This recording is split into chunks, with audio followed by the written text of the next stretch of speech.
In the heart of a forgotten neighborhood, where opportunities are rare and dreams often fade, lived Matteo, a young man full of talent and passion. From a young age, he showed an incredible ability to draw, creating vivid characters and fantastic worlds with just a pencil and a sheet of paper. However, his family, overwhelmed by financial difficulties, never encouraged his gift. "Art doesn't put food on the table," his father used to say. Despite the lack of support, Matteo continued to draw, using the walls of his room as his first gallery. At school, his drawings caught the attention of some teachers, who recognized the brilliance in his strokes. But praise alone wasn't enough to change his reality. Matteo couldn't afford art classes or supplies. Often, he drew on cardboard scraps found on the streets. Even so, he never gave up. Every line he traced was a silent cry for a future he believed in, even when no one else did. Every night, he promised himself that one day the world would know his name. When he turned 18, he tried to get into an art school, but was rejected. The response was blunt: "You don't meet the academic standards."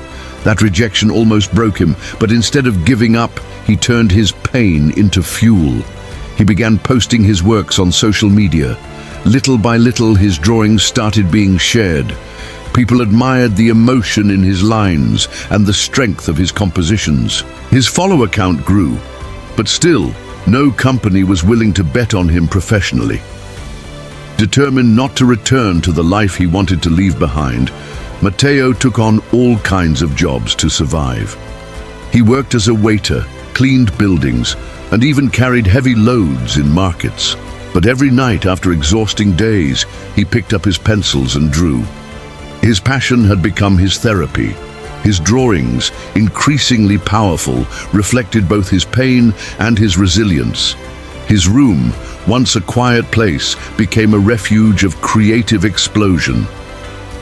One day, a famous illustrator came across one of Matteo's posts and was shocked. He immediately contacted him and invited him to collaborate on a project. Matteo, shaking with excitement and fear, accepted. The collaboration went viral. His art began appearing in magazines, books, and even animation storyboards. Suddenly, the world wanted to see what Matteo could create. The boy, once rejected by an art school, was now being called a genius. With the money from his first big commissions, Matteo set up a small studio in his neighborhood. He named it Races, Roots, as a tribute to his past. There, he began teaching art to children from the community, showing them that it is possible to dream big, even with little. His story inspired many.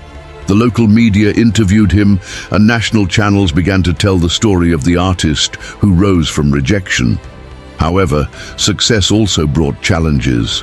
Matteo faced criticism, envy, and the pressure to constantly innovate. Some accused him of changing, of selling out his art.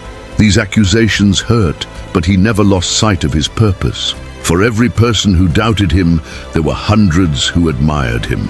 He focused on the impact of his work, on the hope he sowed in each drawing. Years later, Matteo was invited to speak at the same art school that once rejected him. He walked onto the stage, greeted with applause, and told his story without bitterness. He spoke of pain, struggle, and perseverance. And when he finished, he showed the audience a drawing of his younger self, surrounded by darkness, but with light coming from his hands. "This," he said, "is the boy you all rejected." But he never stopped believing. Matteo's name became synonymous with inspiration. He launched a foundation to support young artists from poor communities and opened art galleries that showcased works by new talent. The boy who once drew on cardboard scraps was now helping others achieve what once seemed impossible. But even with all the success, he never stopped drawing. It was, and always would be, his way of telling the world that dreams are not for the privileged, but for the persistent. Looking out from the terrace of his studio, surrounded by murals and colors, Matteo smiled. He remembered the hunger, the sadness, the loneliness, and he was thankful. because all that pain had shaped his art, his strength, and his mission. He picked up a pencil, sat in front of a blank canvas, and began to draw again.